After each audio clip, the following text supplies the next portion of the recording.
I love doing opera out of the opera house. There's something really special about finding a new and different place to do opera. Killing all the beggars with their funny names. The intensity and the power of the show, I guess, was a little bit, I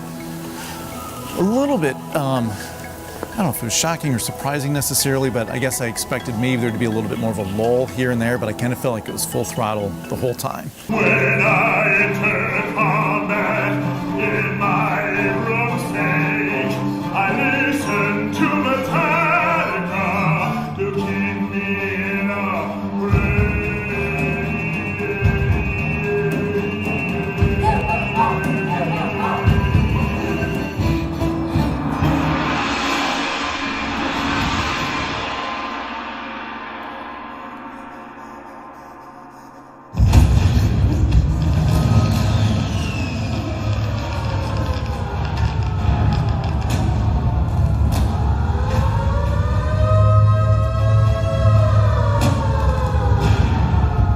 In January of 2017, Des Moines Metro Opera was pleased to partner with Camp Dodge in Johnston, Iowa, to present an on-site performance of David T. Little's one-act opera, Soldier Songs.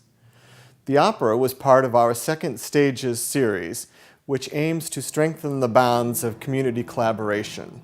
This was our first partnership with a non-cultural entity, with the idea being that cross-pollination between two core groups' constituencies would lead to deeper understanding of each other's works and a greater experience for the audience. Our research shows us that 40% of the audience members who attended Soldier Songs were new to Des Moines Metro Opera. We're proud that we were able to use our art form to shine a light on the struggles faced by veterans and on areas that many of us would rather not look at. Through this production, we also discovered the value of linking subject matter and story to the venue of the performance, and we learned that audiences respond well when they see their stories told on stage.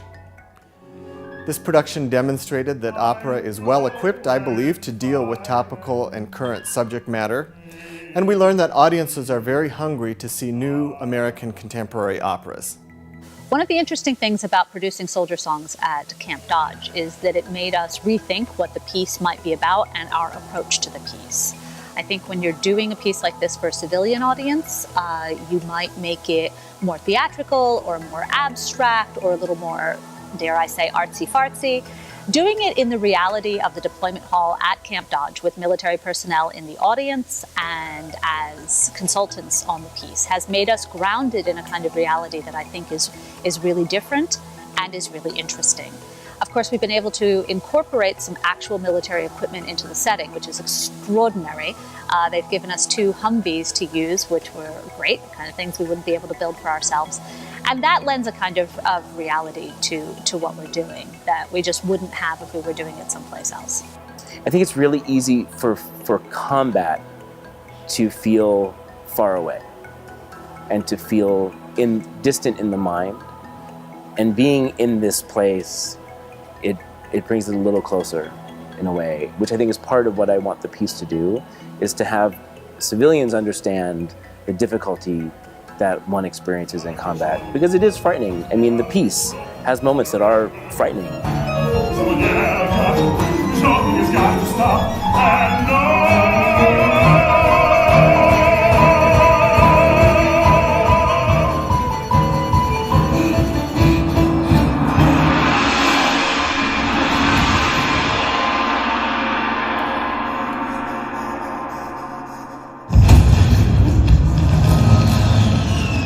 Working with volume levels that are somewhat unusual in opera because there's a realism that we want to try to portray.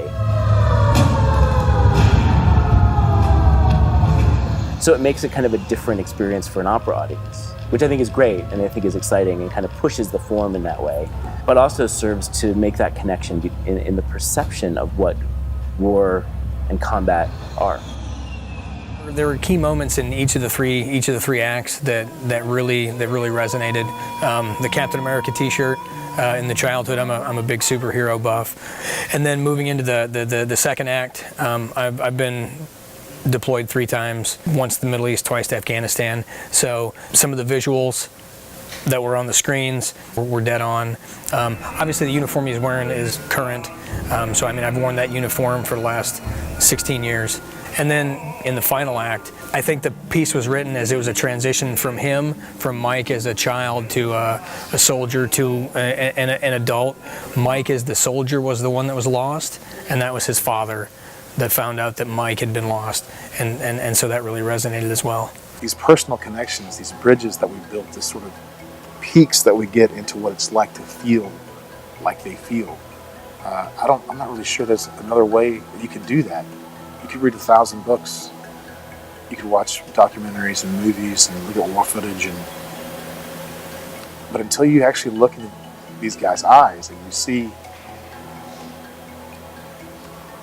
you can literally see the trauma when they talk about things.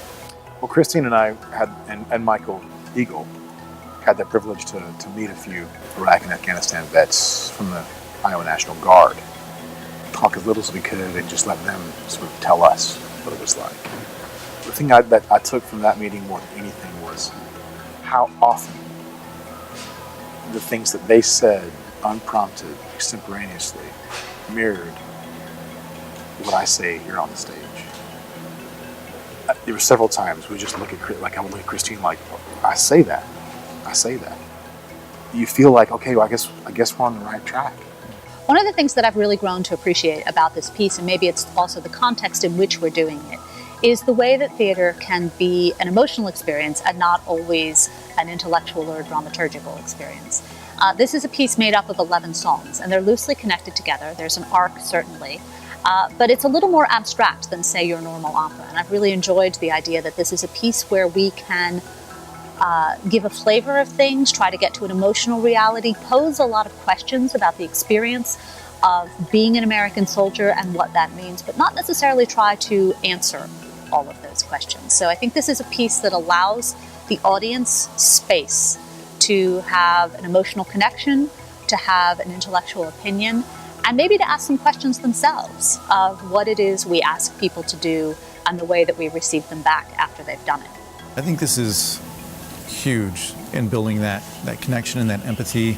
I don't think that our news really does it justice at all, of course. And then in movies, I think that there's some with the right intent, but it just doesn't happen for a lot of reasons. This was done in such a beautiful way that I think for the military, they can connect with it and in a healthy way. To me, it's really, really powerful because there's so many people out there trying to understand or explain post-traumatic stress. Maybe what we should be trying to do as a society is caring for each other and just say, I don't fully understand it, but I understand that you have gone through a lot and I want to care for you. And so I think it can be really powerful in that way.